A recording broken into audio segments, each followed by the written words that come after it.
Hey guys, welcome back to my channel where today I am coming out with some replays for Abyss Actors, my Go Second Abyss Actor deck. Some of the matches will be like, well, it's gonna be like somewhat. I don't want to pretend it's meta. There will be one duel against two Dracos next.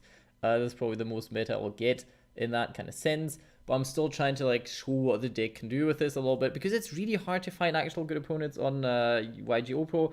Because either sometimes you just break, then you can't use this duel, but sometimes they play a deck where it's like, oh god, like any deck would win against that, so you can't use that duel then, and so on. So it's quite hard if you don't know people that actually play the game that you can challenge on that one to actually find a good dual partner in that kind of sense. So I'm taking what I can get. I played against Crawler Prediction Princess here. I guess they have some kind of synergy. We'll see where that goes.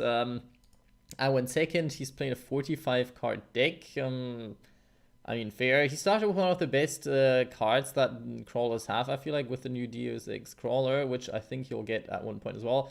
So here's a point where I don't quite understand what he's doing, because I thought if you play in the World Legacy Mind Meld, whatever that means, then you want to have an open crawler monster, because isn't the effect that you then get return one face up monster your opponent controls to the hand, which he doesn't have, so you can't float, so this doesn't really make much sense.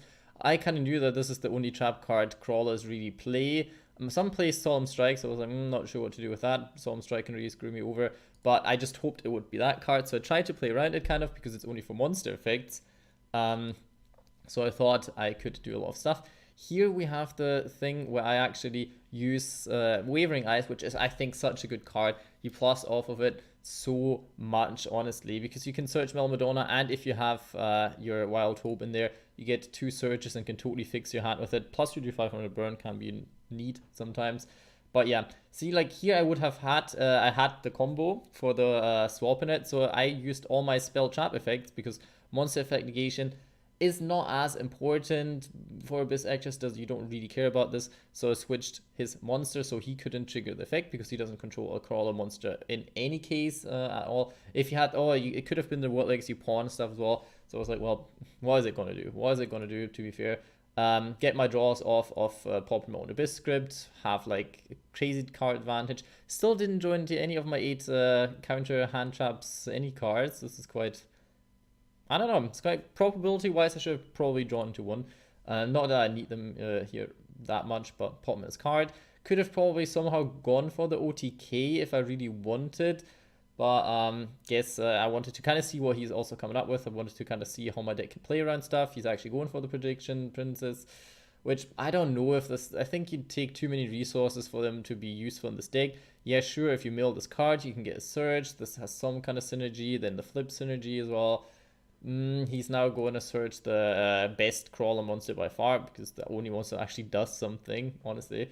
But I don't care about this card because it negates monster effects, and honestly, what monster effects do you really use? I could steal his monster again because I have another one of the comic reliefs, but I don't really care at this point because I can just go for the OTK.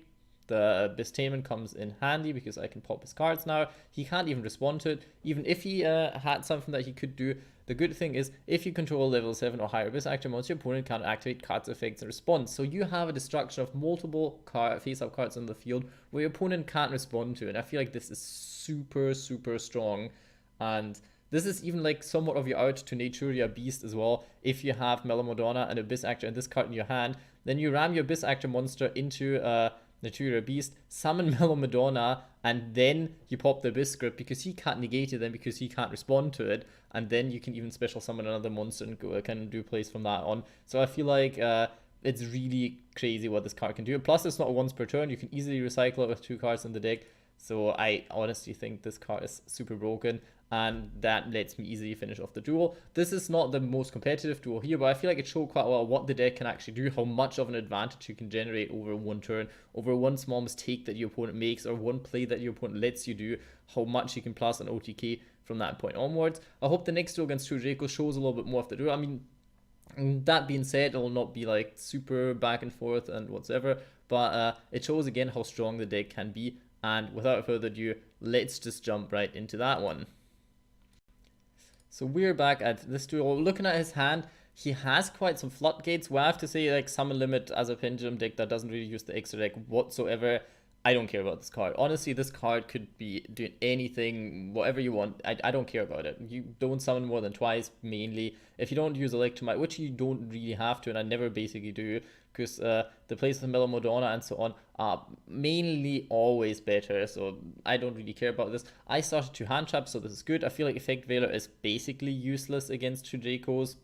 They don't do much with monster effects in their own turn, so not sure this is mainly a dead card here, but I have enough plays to negate his terraforming, which then stops him from getting his field spell, and then he can't pop cards, then he can't generate an advantage, can't put a monster on board, which actually comes to bite me at this point because I have extras now, so I could have gone for the whole comic relief kind of thing, because I could have searched all of this, I could have searched another one for the scale, then could have searched a superstar and placed an Abyss Script here, swapped, gotten crazy advantage either on board or in my hand. But since he doesn't have a monster, I couldn't do this, so I had to resort to other kind of plays. He flips up the summon limit. Honestly, I feel like in the Abyss Actor deck, you can even play Pot of Extravagance if you want to, because you don't use your extra deck basically at all. Plus, you don't draw other than from your 1 Abyss Script.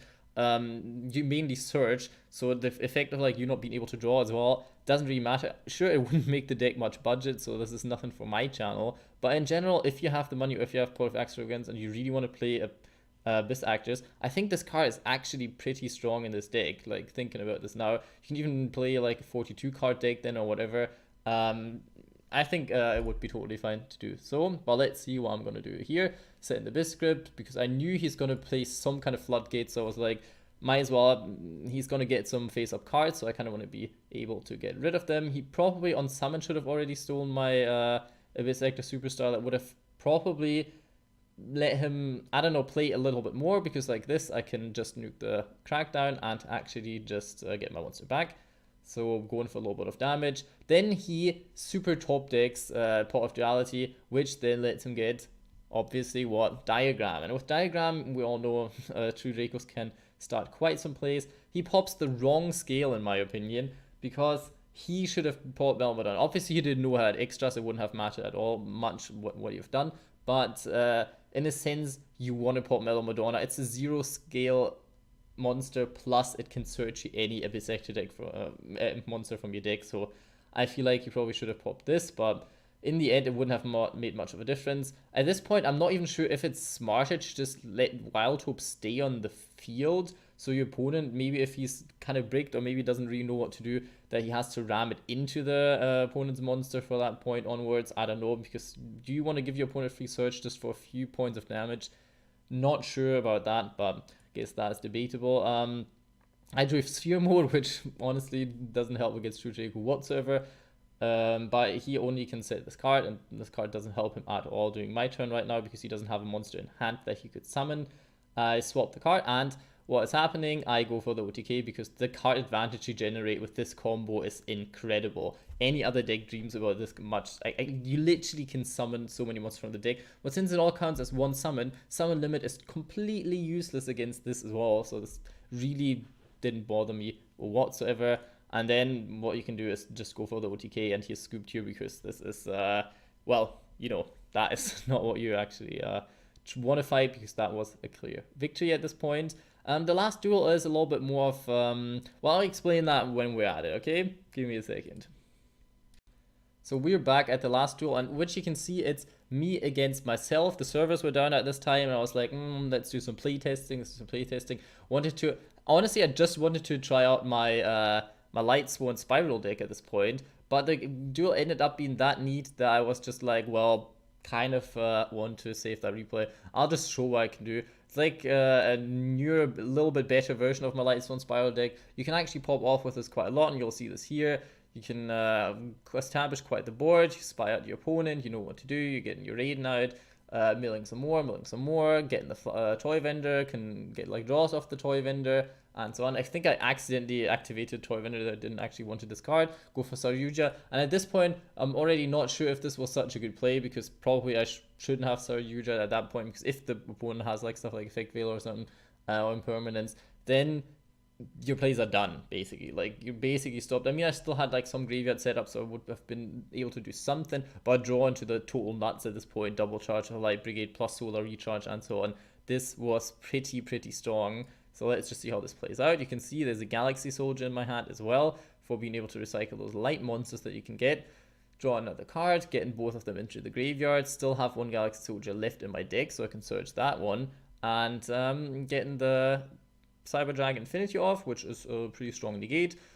Can free up your extra monster zone as well if you really need to. Going for Minerva, I'm building some more because I really wanted that glow up bulb in the graveyard, which I actually did get because I knew, well, chances are that I will mill this are quite high. And with being able to get Super Agent from the graveyard, I ended up on a board that is pretty alrightish, I guess. I mean, Spiral Sleeper on top of it would probably have been even neater, but in the end, it wouldn't have mattered because you see this little chap here, this ends everything. I would have had some place, actually. The problem is, I could have gotten rid of his Inaturia Beast in theory, but first of all, he could have negated it with Infinity. Second of all, the problem is when he summons it under Saryuja, is that the attack points of it are too high to ram Curtain Raiser into it, so I can't really get rid of it, and could have been tricky to get rid of this, but that's why you play stuff like Hydrix or Sphere Mode, because you really need to get rid of those kind of scenarios. He builds up a little bit of a board there, not much that he can do at this point. I just go for the Pendulum Summon here. I totally, if disregarded this card is level 7, should have probably gone for the Comic Relief in the scale, but I was like, he doesn't really have much to steal. Could have stolen Saryuja. It would have been probably better. I kind of misplayed there. He's getting kind of a comeback now, but this is what we want to see. We want to see a good duel. We want to see a little bit of a back and forth. He's getting the sleeper out. At this point, I think I didn't have the sleeper, the equip card left. Like, that makes him kind of invincible and able to use his effect a little bit more. So you have to pop your own cards then, which still worked out. Sassy Rookie kind of saved me there a little bit because he's not easy to destroy. I knew I could have left extras there because he was all out of attacks. So I did do this so I could search next turn, which obviously goes to Madonna. He kind of, it's really hard to talk about yourself dueling yourself. I kind of anticipated that, obviously, because, well, I knew that I could probably or have to pop this card, otherwise I get in the search off. Getting double helix, yeah, you have to kind of sacrifice Saryuja, but it's still better than giving your opponent like crazy advantage at this point. But the being able to tribute summon Superstar often, you're going to see this, kind of won the game there. And with only 4 cards left in the deck, and it mainly being cards that don't really help you, don't even have enough cards to trigger the Solar Recharge, is kind of like the end of the game there. You draw into another Mellow Madonna, and from this point onward, it's just ridiculous how much you actually can do. Special summoning monster from the deck and so on. This is just crazy at this point, and this is a win at the end. So you can see how much, I mean, yeah, playing against yourself, it's always like a little bit different because you kind of know what you have in hand, you kind of know what you want to do already because you just have the card knowledge at that point. But I just wanted to show how cool it is to like play with this deck. It's literally, yeah, you'll not top a tournament with this probably. I mean, you can side deck quite a lot, so technically there's a lot of matchups that you can win through siding, but I guess would be very hard. But it's just a very fun variant of playing this deck. Plus, I feel like this deck is more designed to go second, and it suits it really well that you have so many searches and stuff, and you can still recover it while breaking your opponent's board. So this is basically what I wanted to show. I hope you enjoyed the video. Leave a like, comment, subscribe, do anything with the video, whatever you want. But I hope you have a good day.